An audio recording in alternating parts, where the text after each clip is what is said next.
Yo boys, what is going on? It is your boy Nick from On The Foot Market. You guys have been loving the uploads lately, and for that I appreciate you guys. I hope everybody's learning, if not enjoying the content on the channel. Thank you to everyone again for clicking on the video, because today you guys are in for another video. It's another good one. It's another one that's going to help you guys out a lot, in my opinion. And the point of this is I want to get you guys sorted with this information right now. I want you guys to all know information regarding FIFA and everything right now to help you all out. So if you guys do enjoy the video, just drop a thumbs up. That's all that means to me. And that's all I ask for. And just keep getting in the comments, man. You guys have been amazing in the comments. So I want to talk to you guys today in terms of a hint or a tip that's going to be a trading method or a way that you guys can make a lot of coins. And this is something that I use all the time. And here I'm just going to show off my Bale buy, because Bale is 430 and I got him yesterday at 270, which is such a good price.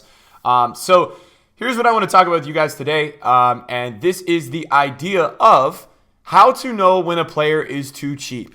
All right, and I know this is something that a lot of people don't know, and it's something that for everyone, it's a gut instinct. Nobody knows exactly how a player is too cheap or why. It's just more of a feeling that you have as a trader and a guy who has market experience. You just start to feel that a player is too cheap. Now, I even get it wrong sometimes. And sometimes I don't buy at the cheapest. And sometimes it's better to buy on the later end, on the uprise, just to make sure you don't buy it too early. So how do you know when a player is too cheap, right? Well, here's a good example. And this is something that I used in my live stream to show some people. But I wanted to go with an in-depth comparison with a lot of different players and show you guys, right? So let's talk about the La Liga left backs, right? You have, let's go into the club. And I'm going to tell you guys right now how you would know one of these players is too cheap right now, right? So let's go into the club and let me show you guys something. So let's go to position, and then we're going to go to left backs, and then we're going to go to concept players. We got to put it in La Liga, obviously. And once we get in La Liga, boom. That's the... All right, hold on, guys. Here we go. So left backs, you have Marcelo. You have Marcelo, Jordi Alba, Felipe Luis, and Hernandez, right? So you have these players, right? So the best two, and you would be looking at this in the best two, right, are Marcelo and Jordi Alba. Now, Marcelo has a card in which has 5-star skills. He's Brazilian. He plays for Real Madrid. He's got 82 pace with 81 defending, 82 physical, 90 dribbling, and 83 passing. 5-star skill moves with 4-star weak foot, right? Jordi Alba is a little bit smaller, has medium defensive work rates. So Marcelo's card has high-low work rates, which is not great for a traditional left back. It's good for a player that is going to overlap like Marcelo does in real life and attacks a lot. But FIFA-wise, you want a player that's defending a lot, right? So Jordi Alba offers that a little bit more as a defensive left back. Now, he's got 3-star, 3-star. He is a lefty, so he's playing on the left side. He's got 93 pace with 79 defending, 72 physical, and 83 dribbling. So in comparison, if you look at these two players, Marcelo is probably the number one, and Jordi Alba is the number two. Even though I would prefer Jordi Alba, it just all depends on what you like. The market told me, though, that Marcelo is the number one. Jordi Alba's got 11 more pace. And other than that, you know, Marcelo kind of beats him on everything. So he beats him on physical, but pace is the thing where Jordi Alba wins, right? So how do you know one of them is too cheap, right? Well, here's how you know. So yesterday, I'll give you guys an example. About 2 days ago, I saw Marcelo at 120,000 coins, right? 120K. Right now on the market, he's 112,000 coins, right? So Marcelo's been rising since that date. He's about 112 right now. And if you go look, where is Jordi Alba? Right, so Jordi Alba is in price. Let's go check. Jordi Alba is right now 55,000, 54,000, 53,000. So Marcelo has actually risen a lot. Now, I've been looking at these two players a lot so far, and what I've noticed is that Jordi Alba is always about half the price of Marcelo. So if Marcelo's 115 right now, divide that by 2. I can't even do math. That's probably like 57.5. I think that's close. So Jordi Alba should be realistically a little bit more expensive right now than 53. However, it's not enough for you to go buy. But here's the example that I want to give you guys.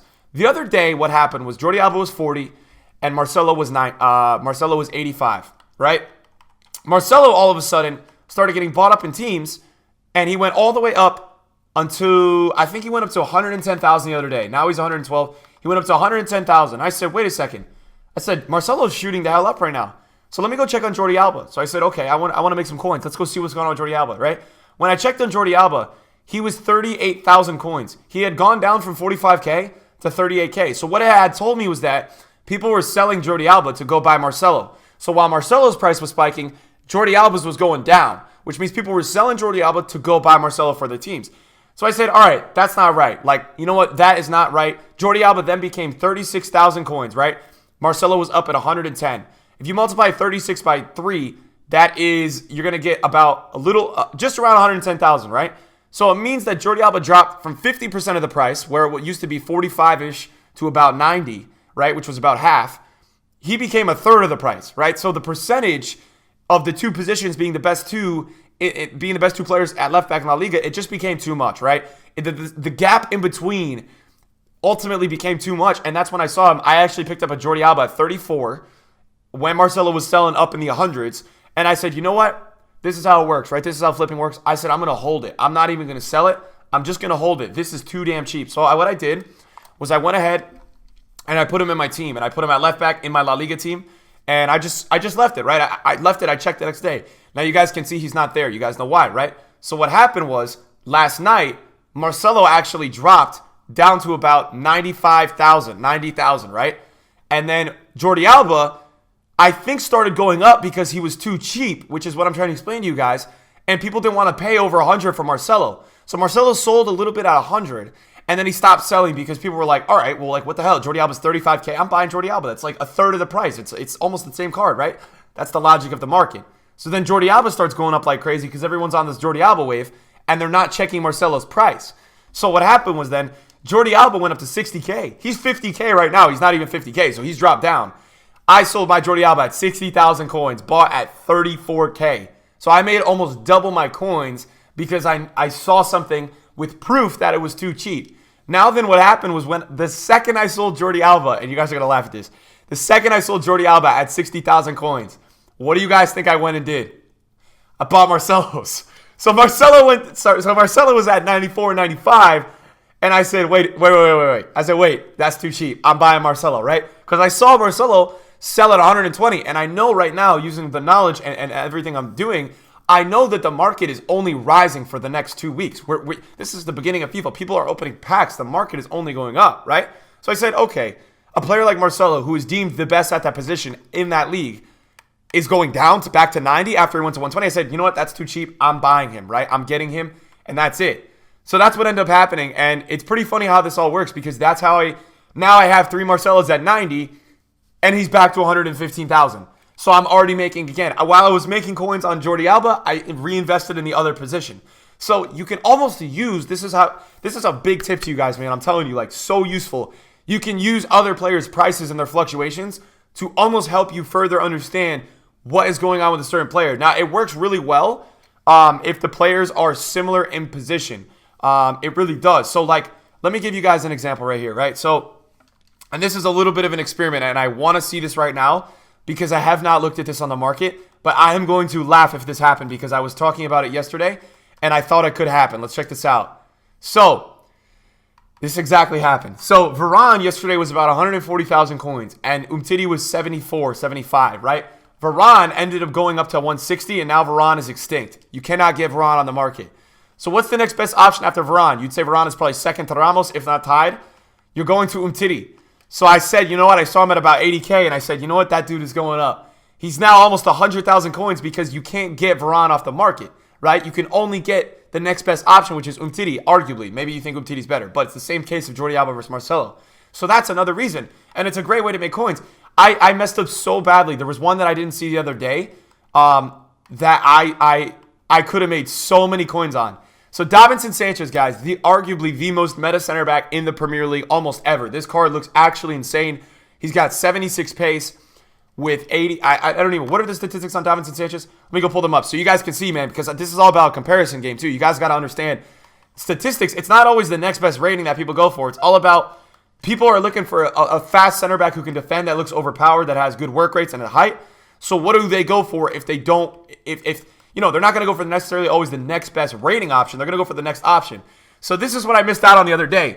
Take a look at Davinson Sanchez versus Eric Bailly. Sanchez has 76 pace with 84 defending and 82 physical. Bailly has 74 pace with 82 defending and 82 physical, right? Very, very, very similar card. Bailly's got better passing, same dribbling. He just literally loses 2 pace and 2 physical. It's almost the same card, even though it's 2 overall ratings down. So Sanchez has now been extinct for 2 days, right? Everybody wants him in their teams, and I was like, you know what? I didn't think about it. And this is where I was doing this at the time with Jordi Alba versus Marcelo. I was actually at this time making coins with Jordi Alba and Marcelo at the time that this was happening, where I sniped a few Sanchez's for extinct, but this was happening at that time. And I said, I didn't remember this. And what happened was I knew that I was on the market that day. Eric Bailly was about 13 to 14K that day. Check out his price. It's painful. But this is what happens. Bailly is now 21,000 coins because Davinson Sanchez has been literally extinct since time could remember, right? So because Davinson Sanchez has been literally extinct, you cannot get anyone else. So you have to go to the next best option. So this is a simple thing of, this is the demand for teams. Like if I can't get Davinson Sanchez, then I'm going to buy Eric Bailly. That is how this principle works, and it's so effective all the time. Guys, I'm telling you, man, this is like how the market works. This is, if you can't get one player, or one player starts going up way too much, then the next best option becomes almost such a good buy. I'm trying to think. I want to keep giving you guys examples because I want to kill you guys with these examples right now. I want you guys to really see this the way I see it. I want to check out Wijnaldum's price right now because Wijnaldum, let's see this. Let's see this right now. So Wijnaldum, for me, like, this is something that I'm beginning to look at as an investment heading into the full game because I think Wijnaldum is a 15,000 coin value card, and for me, he's way too cheap right now. He's about 6,000 coins. I'm looking at Fabinho. Fabinho went from 50 to 60 today, right? So he's already in 60 range now. Wijnaldum's card is very comparable to that card. Naby Keita is almost like, I think Naby Keita is probably 10K now. And then you have Wijnaldum still at 6. So I'm starting to look at Wijnaldum as a potential investment. I think that's how I'm looking at it. Now, one last example for you dudes is that Kyle Walker, for me, I've been following similar to Marcelo. He's the best right back in the Premier League, no questions asked, maybe in the game, right? I knew he was going to keep rising. He's now 80,000 coins. He's about, that 75 is low, 77K. So I bought in at 66 yesterday. But what I started to notice was that Ricardo Pereira was almost the next best option. Valencia's number 2, but Valencia started to rise a lot. And then I saw Ricardo Pereira at 81 rated. Now I think this card is going to hit 20K. I really think this card is going to go to 15 to 20,000 coins. Because this is I'm going to get this one too. This is the third best option. But what you have is you have a Walker that's rising way too high right now. And not only do you have that, then you have Valencia right now, who has gone from literally 20 to 40,000 coins because Walker's going so damn high. So because Walker's going so high, Valencia is now surging up in price, and it's going insane. So these right backs all follow a trend. It's always with the right backs, the wingers. It's all about the next best option. You can look at this as well as, I've been looking at this with Sané, Son, Mane, and Rashford, right? So every time Sané goes up or goes down, I begin to look at the other ones. So when Sané starts to go up to about 140, and I still see Sonny at about 55 or 60, I know it's go time on Sonny. I'm like, all right, Sonny's going up. Sonny's about to actually go. Sonny's 70 today. So that's another thing. You can use the left wings. You can use all these different positions to almost figure it out. And Mane's kind of the partner to Sané. So whenever Sané goes really high, Mane, oh my God. So now Mane's shooting up. Mane's about to catch Sané. So for me, this is almost telling me that Sané's becoming almost too cheap. Because Sané is definitely better regarded in the community and foot in comparison to Mane. So now Mane has always been 30K behind Sané, and now he's only about 15. So this is going to surge up today. You're going to see Sané start to really rise up today. And then I think one last example is that you can realistically use this at any position. I've been using it even with De Gea and Lloris, and even Courtois and Ter Stegen. You can use this with any players that are the number 1 and the number 2. Like Ter Stegen went up to 45 yesterday, and Courtois went down to, I think, 60. I got him 67. So that's what this is. So yeah, guys, this is literally phenomenal. And it's a great way to make coins on FIFA. It really is, guys. I'm telling you right now, this is an amazing way for a lot of you guys to make a lot of coins on FIFA. This happened with Toni Kroos, right? Modric went up to 120 the other day. And I had Toni Kroos's that I bought at 45 at that time, and I sold them yesterday at 63. I bought back in at 52. It's all about can you sell up when it's high, and then can you come back and can you buy back in? And it's really an efficient way to make a lot of coins. I'm telling you guys right now, this is a very, very, very good and efficient method. So I would definitely use it. If you guys are interested in making coins, this is something that, for me, is a really good way of understanding, is somebody too cheap or is he still too expensive? I use this every day, almost in every kind of situation. I always compare players' prices. I hope this helps you guys. It's almost like a tutorial of how I think in some things that I do. If it does, smash a like. Guys, as a matter of fact, smash a like if you guys want to see more of this. I have a lot of these kind of things that I can share with you guys that hopefully can help you and build you guys into starting to understand the market a little bit better and understanding how these principles work with FIFA Ultimate Team. So thank you guys for watching the video today. I appreciate all of you, and I'll see you guys in the video soon.